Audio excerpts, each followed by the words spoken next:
Good morning, good afternoon and good evening, wherever and whenever you are listening. This is We Are The One, Lincolnshire FA's official grassroots football podcast, where we speak to the amazing people who make football happen in our communities. This week we're speaking to Marc Fleckney, who is the manager of Boston United Women and is also a member of Lincolnshire FA's Inclusion Advisory Group. We speak about the importance of football being inclusive in Lincolnshire and the effect that can have on both the players and the wider community. Enjoy.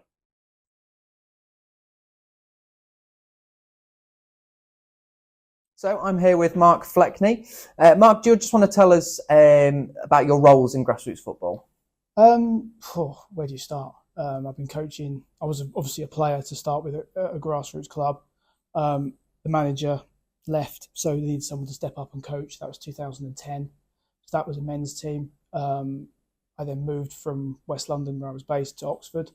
Took on a women's team. That was sort of my first proper coaching role. So I was with that team for 5 years, and again, it's a complete different environment to a men's team. So you really are being thrown in the deep end.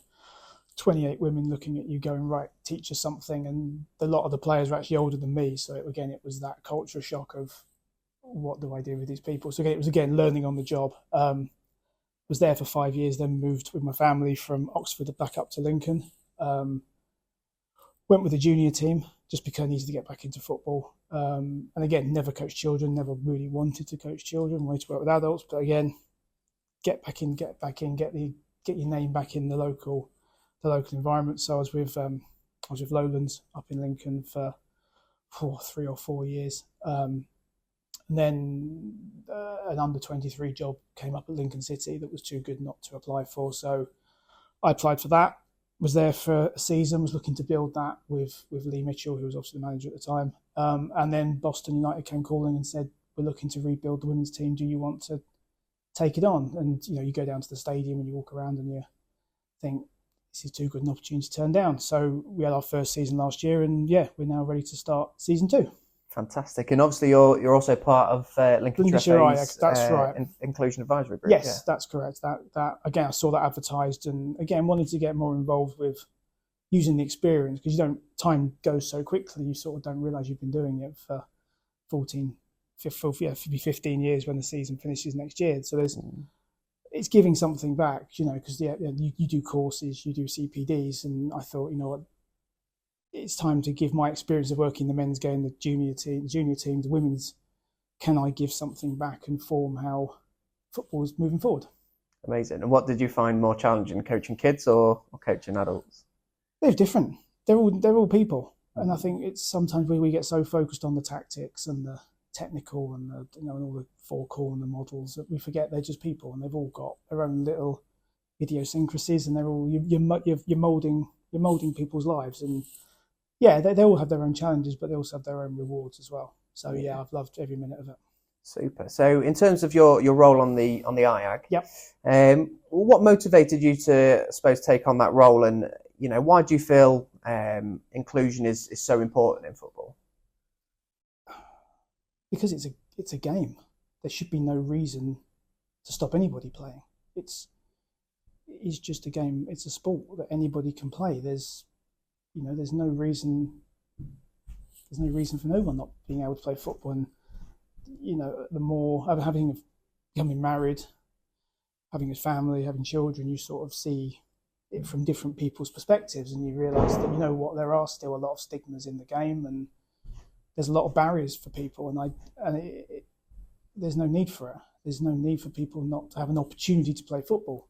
You can't make them play football, but there should be no boundaries to stop people going out and playing football. And that was really what drove me on. Is you hear the horror stories of some of the reports, and you read some of the discrimination reports, and and you look and go, this is ludicrous. This should not be happening. There's no need for any of this. So what can I do? I can sit there and moan and drive coaches and pass judgment on the sidelines and tart and think, well, go and do something about it. Go and share your way of doing it. Because I've obviously been taught, 2010 when I started, I'd have been exactly the same, shouting at people, but you do the courses, you meet people, you learn, you go, you know what? But I've had great mentors teaching me. It's now time for me to possibly pass that back down the line to ensure that those standards are coming through the pathway. Yeah, absolutely. So for those who maybe don't necessarily know what the IAG is or what role the IAG sort of serves. Just sort of give us a bit of an overview as to what the Inclusion Advisory Group is about. It's a group of people that meet 3 or 4 times a month and just discuss how we can improve inclusion and how we can make the game more diverse in the county. I think a lot of counties are starting to form them. I think most counties now got them. But I've been on it 2-3 years.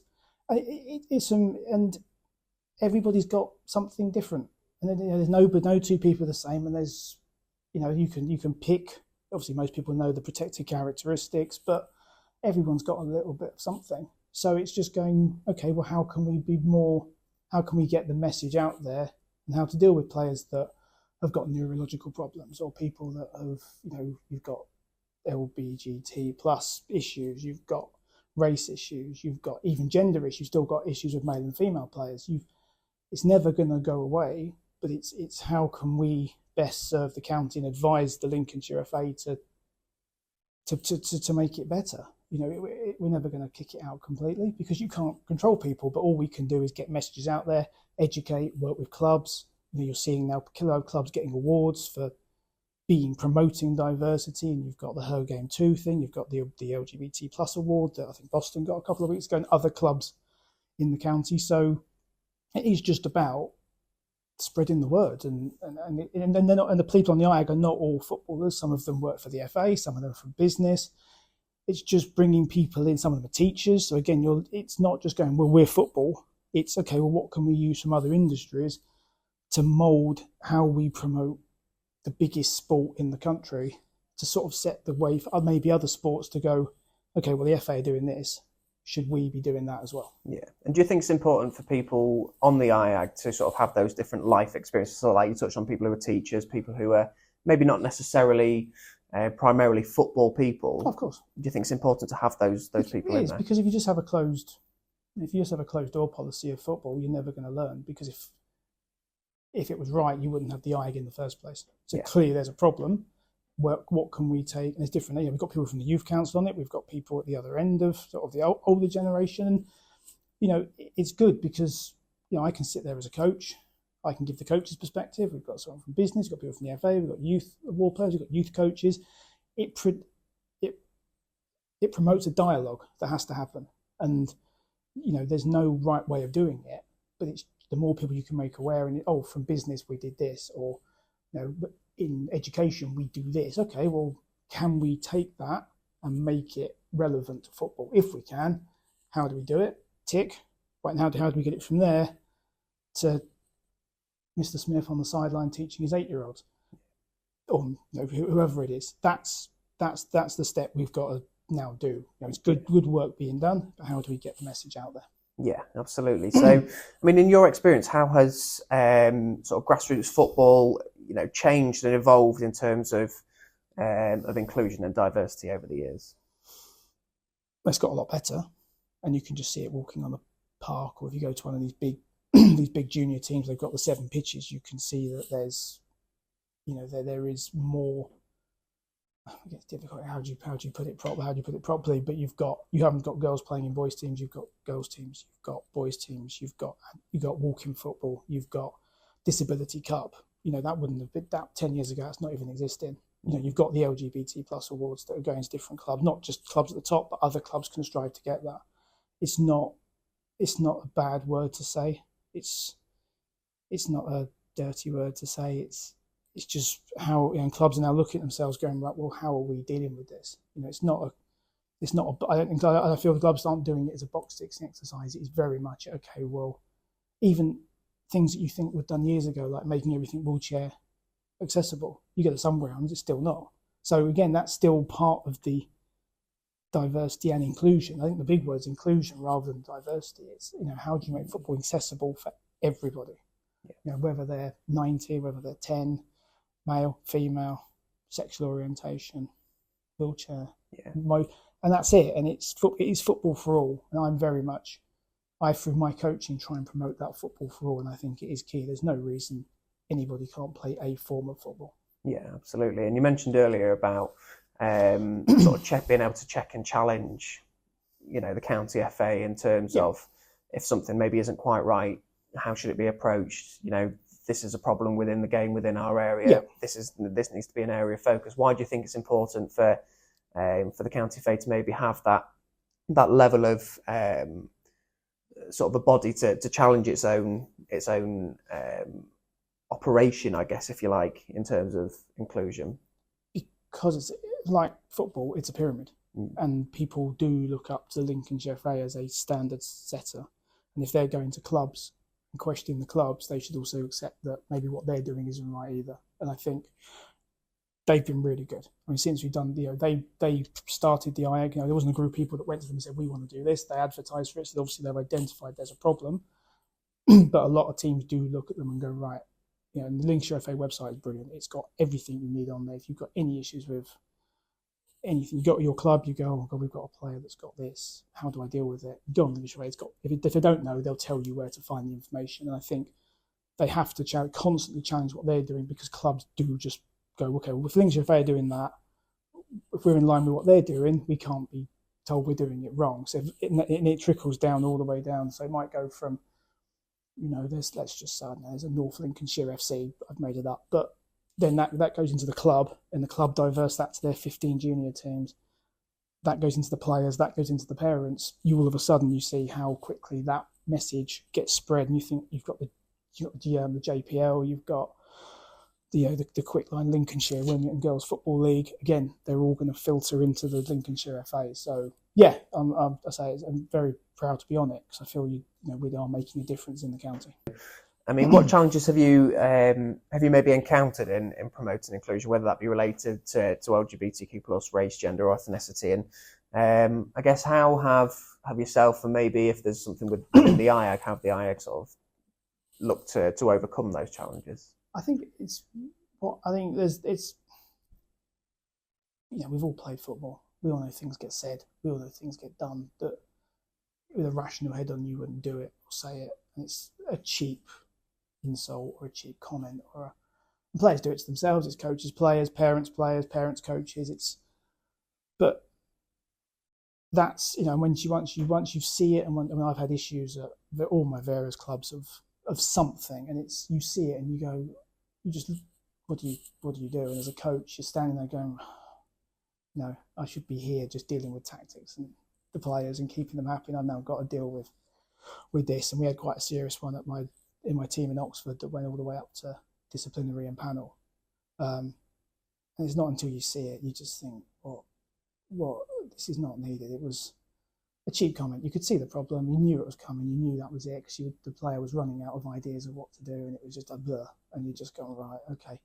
But as I said before, the way you compensate that is educate. You've just got to tell people that it's not acceptable to do it. They know it's not acceptable, but it's whether that comes through the coach of the player, whether you go player to player, or it's just, you just keep reminding people that this is not acceptable. Yeah. This is not, that's all you can do. We can't stand there and stop, because unfortunately with the issues we have in football, a lot of it is we are reacting to a situation. You can't, we'd all love to preempt what's going to happen. We'd win every week if we knew how the game was going to end. We'd go, this is good, okay, he's going to lose the ball. But you don't, and you're reacting the whole time. So all you can do is just go, right, again, you can't say that. These are the reasons you can't say it. And some people don't know. They don't know they can use the word. And we had it in one of my junior teams, and they're like, oh, well, we say it to each other all the time. Yeah, but you can't. That doesn't make it right. Yeah. That word. And then the parents are like, yeah, but what's wrong with that word? Oh, yeah. But here's the reasons. Oh, okay, well, we didn't know. Yeah. Okay, well, take your ban. Don't want to see you here again. And that's all we can, just educate. If you don't know, ask. If you don't know, go to the website. If you don't know, ask another coach. Coach doesn't know. Every team now will have a welfare officer. Probably should have an inclusion officer. There's people out there. Just ask. If you come to a problem with players and you go, right, which side do I take? Is there a side I should be taking? Are they both wrong? Who do I talk to? Then it gets filtered back, and and as an IAG, we have specialists in. We had a very good talk about neurological issues, and again, the woman was fantastic on that. And again, because we don't know, some things I don't know. I'm sitting there going, well, that makes sense. I knew my player had this. but I didn't know it caused this, and this. Now I do. That explains why sometimes, she does this, and this. And it's always learning, because it's science, and they're always going to find new ways of treating it, new things that come out. And it's not just the coaches, and the coaches are the heads, but players, and I'm very keen on how players interact with each other. If players know how to deal with somebody who's got this, then that will make, they'll be a little bit more patient with them. They can understand why they're doing things. And again, it's just, everyone just needs to constantly educate themselves on what is acceptable. It might be acceptable 5 years ago. It's not acceptable now. It could be acceptable 10 years. But because time just goes quicker and quicker and quicker, and football seasons just going to football seasons, going to football season. I was doing that 5 years ago. It's fine. I can get away with doing that. Well, yeah, but you can't. So are you up to speed with what is acceptable and what isn't? Yeah, absolutely. And I think you raised a really important point in that, actually, in that you sort of said specifically around juniors and saying throwaway comments, or they actually don't know the meaning or don't actually know what they're saying. So that level of education, and Lincolnshire's quite unique in its landscape, I guess, in that we're one of the few areas in the country where homophobia is the biggest sort of issue in terms of discrimination against a protected characteristic, whereas in most other counties it's race. Yeah. And I think, to be honest with you, in my opinion, I think the reason for that is potentially throwaway comments that people don't understand what their meaning is or what they're actually saying, and only realise that actually that's homophobic when they're challenged. I think the thing is, the more inclusive football becomes, and people don't openly tell people what they have or are, or one comment to somebody could be heard by somebody else. Yeah.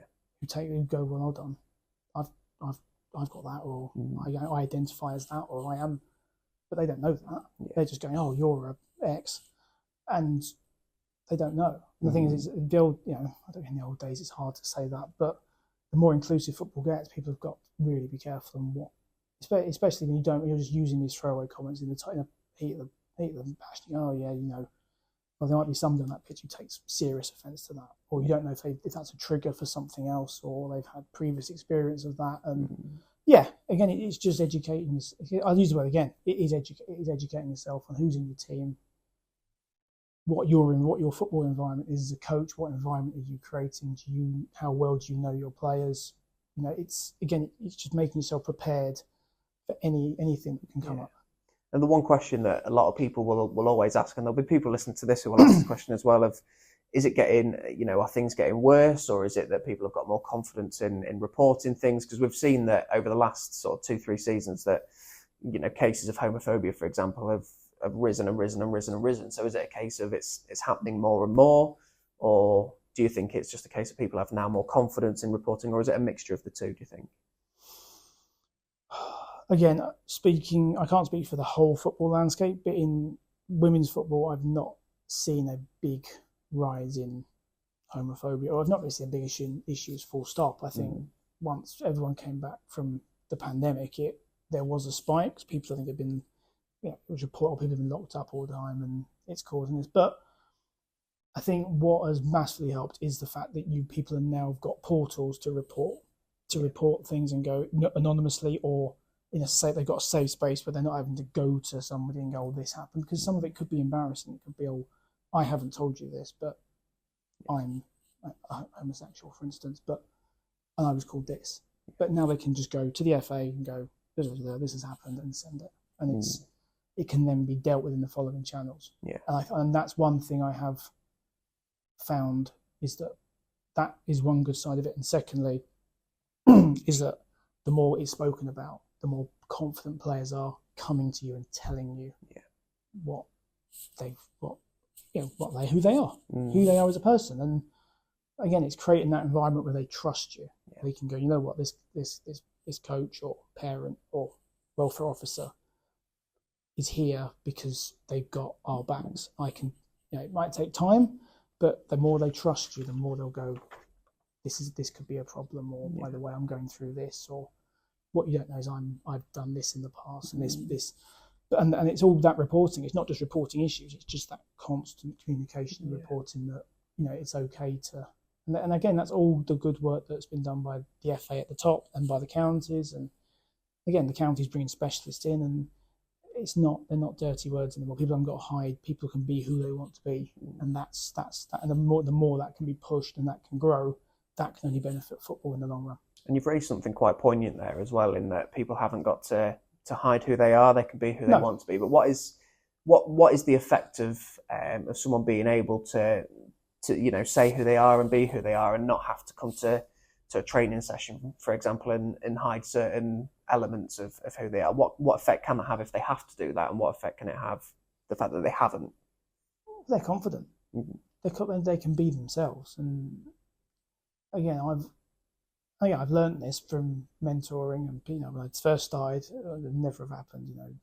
Now if you get players who are confident and comfortable, they'll flourish. Yeah, because they can focus on what they're there to do, and they're not having to worry about what's being said behind my back, or how do I look, or I don't like being in a group situation, or you can, if you can doctor the session to allow for that and go, okay, this player struggles in a group, so we'll do smaller group work, or the player can come and stand next to me so they can hear. There might be all, again, you wouldn't think that's an issue, but it is an issue if they can't hear, or they can't take instructions. You have to do everything visually. And again, it's the more the more you can make the session adaptable for them. And that's the word inclusion again. The more you can make your training sessions or team meetings or nights out, anything involving the team, more inclusive, more people enjoy it, more people benefit, and more players will stay. Because if players aren't comfortable, they will leave. Especially in senior football, they'll just go, I'm not comfortable here, I'll go somewhere else. Yeah. So it's all about creating that environment where players feel safe. They can be, they're not trying to be something they're not. They can be who you are, and the coaches accept that and give them time they might need more time, or they don't take things in. We've got a player on our team at the moment who's got autism, and you have to allow that it doesn't always go in the first time. But now we go, okay, have you got that? Yeah. Have you really got that? Yeah. 10 minutes later, right, you can just walk around the session. Did you get that? And she's like, okay, well, it's this. But I know there's a problem. We know there's a problem, but we can deal with that. Mm-hmm. I'm not going, why don't you know, in front of everybody, because that's going to kill her. That's going to kill her confidence. Yeah, she already knows she's a bit different, so it's like, oh, okay, that's me rubbish. You can go, did you get that? Yeah. 10 minutes later, did you really get that? No. Yeah. And you can go through it one-on-one, because that's how she learns. And and it's just making it, if you're aware of everyone's little nuances, you can also makes you a better coach. It makes you more personal. It means they can come to your problems and say, oh, by the way, this has happened, or just to let you know what we spoke about last week, it's escalated to something else. Do you mind if I miss a week? And that's how it should be. You're not just there to teach them football. And these people, some of them, you are a person. It's a person of trust that you can talk to, and it's just learning. I've not had that. So, like I said, 2010 when I started, never would have had any of that. It is just asking questions, mentoring, learning, and taking an interest in people that are different than you. Again, it doesn't always sound good, but you understand. It's understand that I've got my problems, but understand other people have got their problems, and no two people are the same. And how do we adjust our coaching to allow for them to be inclusive? Yeah. Appreciate they're diverse, and make them feel included in the session. Do you think it's a fair statement that an inclusive environment allows for greater performance then? Do you think that can only benefit in terms of the way not just that individual performs, but the way that the team performs as well? Or has the power to do that? It's personal. Mm-hmm. It's personal. I see it as you're there to make them be the best versions of themselves they can be, themselves. Yeah. If they come together and make a good team performance, perfect. If everyone plays to their potential, you'll get a good performance.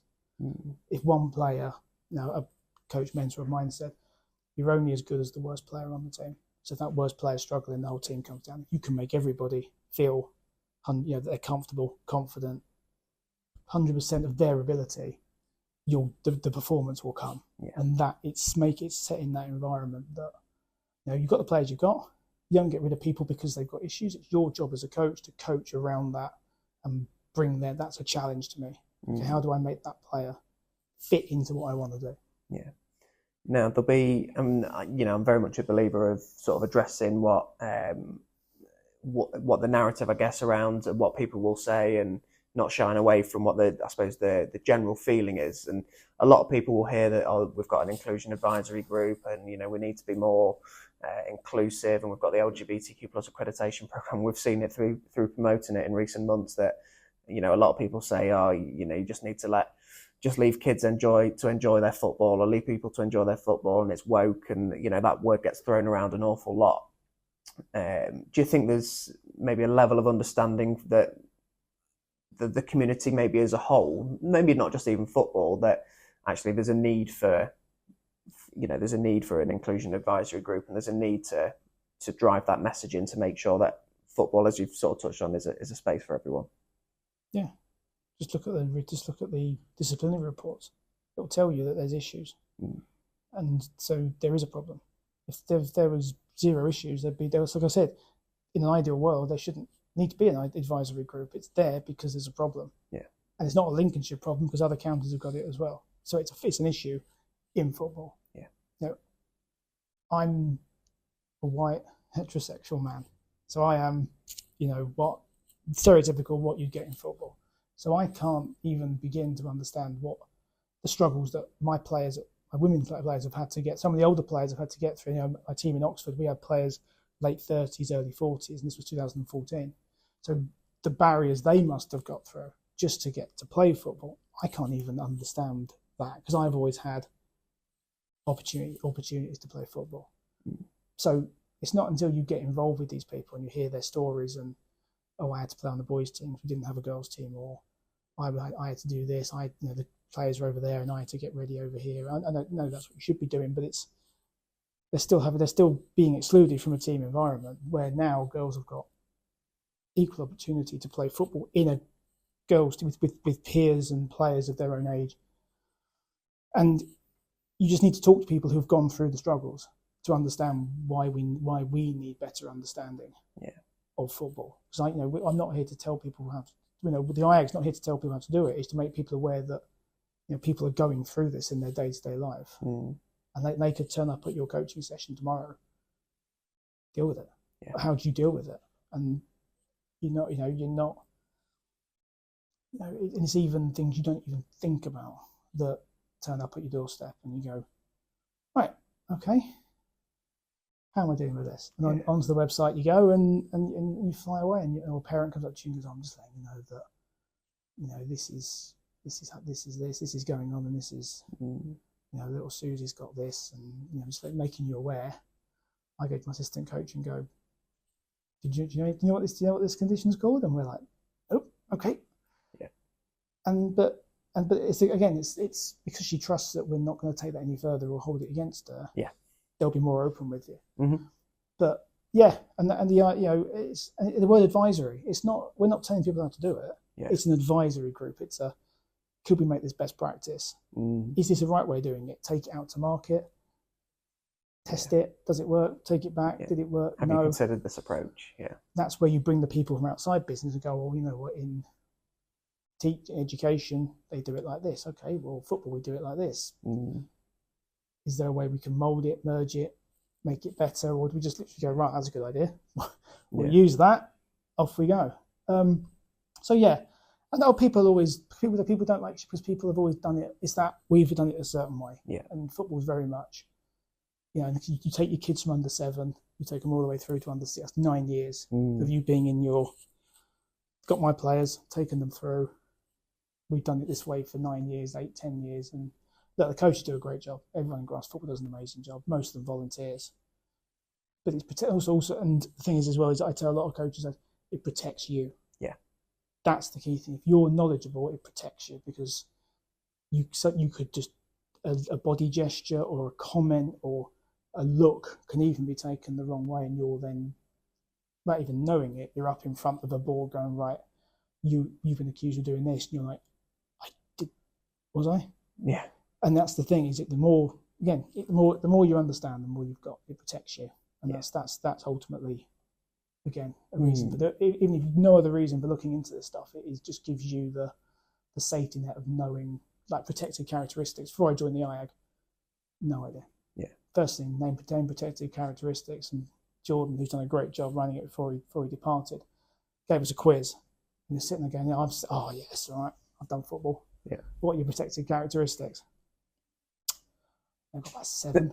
Because again, you just see people for people, and it's not until someone lists them out you go, oh yeah, okay, I've never thought of that as being a characteristic. But you've got your main ones, but there's a few you go, oh, interesting. Okay, well I'll make sure I'm aware of that, and if it does come up, I'm ready to go with it. Yeah, absolutely. And I think it's really important to make sure that obviously it might sound like it's a little bit of doom and gloom when we've spoken about that, the number of discrimination cases of rising and that sort of thing. But actually, there's a lot of positive change happening as well. The fact that the Inclusion Advisory Group are able to drive forward certain things like supporting with the launch of the County Disability Cup, the LGBTQ plus inclusive accredited club programme, and obviously being recognised with 2 Football v Homophobia awards as well, and ensuring and advising how Lincolnshire FA take part in Black History Month, for example. There's all these different things that are key success stories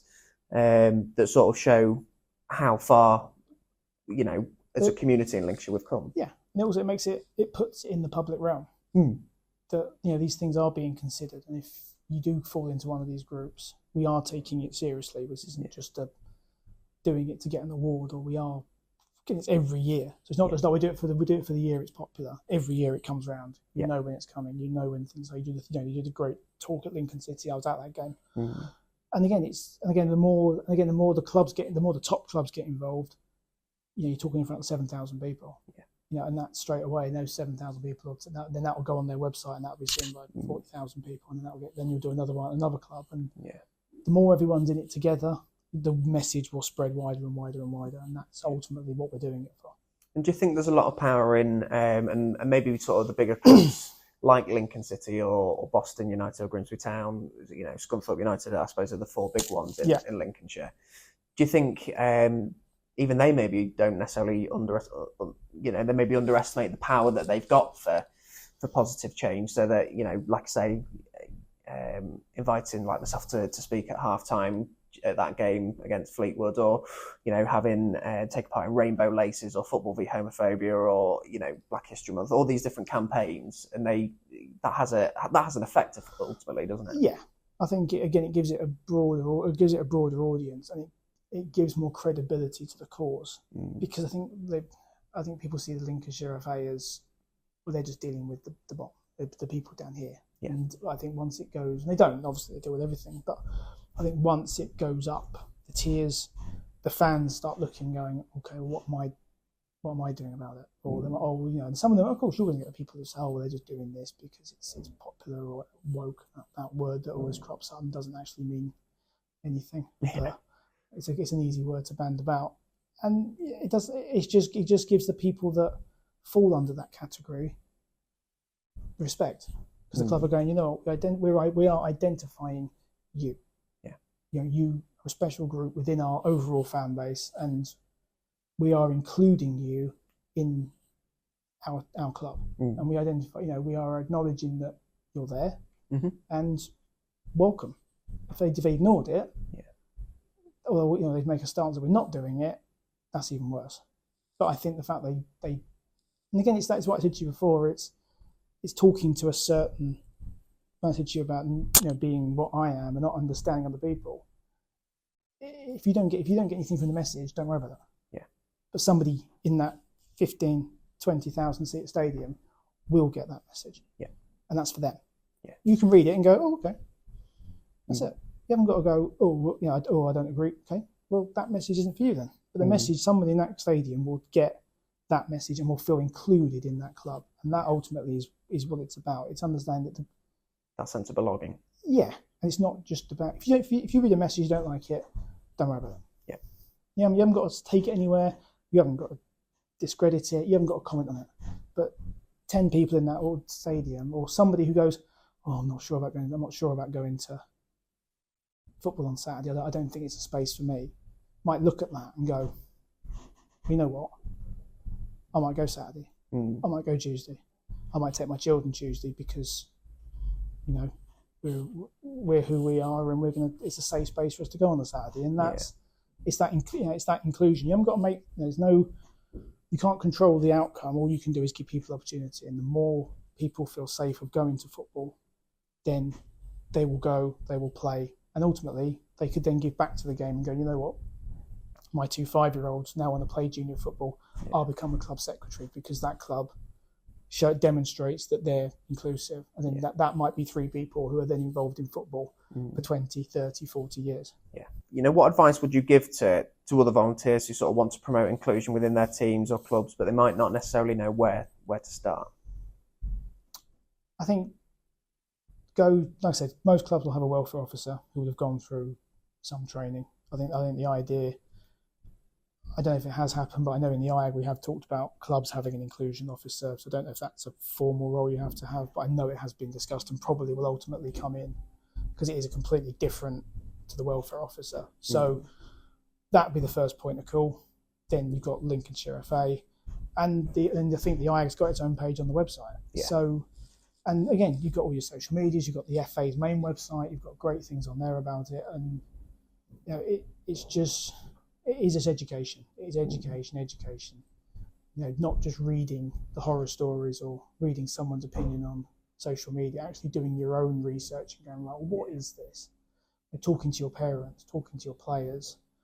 And it doesn't have to be, what have you got wrong with you? What have you? That's a bit much. But it could be it's understanding your community, or noticing players, actually looking at players and going, we'll do a simple match. How do people interact with each other? Because there may be clues. There may be some player doesn't like to answer questions. Some player hides behind another player. Some player talks all the time. Some player can't stand still. There may be lots of different things that are there. You just don't look for them because you're there thinking, right, my cones are in a square. Bibs are there, players are there, parents are over there, 2 goals. I've got 55 minutes, off I go. And that's my hour. Once you start looking at it, or watching somebody else's, I'll get someone to watch your session maybe and go, just watch how the players interact with each other. Watch how do they interact with it? There may be things there you just don't see. And is my training session right for the players I've got? Do I understand? It's that understanding that they're people and not just people with numbers on the back. They have all got their own little problems, even at 5 or 55. They've all got their problems. They've all got their little nuances. They've all got they're all little people, and they've all got something. They're all special, and it's how you make sure that it's that environment that they're all getting the most out of it. And that's it. It's just asking yourself questions and just ask. And if you don't know, just ask questions. That's all you can do, isn't it? Amazing. So looking ahead then, to bring us to a nice conclusion, I guess, what are your hopes and sort of maybe goals, I guess, for the future of inclusion, I guess, within grassroots football in our area as a member of the IAG? I think just that more people are playing football. And again, it's that people like to control the outcome. You can't make people do things. All you can do is make the gate into football as wide as possible so everybody can go through that gate. They don't have to go through the gate. They can get to the gate and go, football's just not for me. But they should. But if someone wants to play football, then they have as much right to go through that gate as anybody else. And then on the other side of the gate, there's 50,000 football pitches with 100 people on each pitch, and you haven't got issues of, I got turned away from football. Same with referees. People aren't refereeing because they don't feel safe. Well, grow up. Without them, we haven't got them. So there's no game. With no referee, there's no game. So make them feel included into the game. Make the parents feel included. Make it a space to anybody, whatever level. It's just a game of football.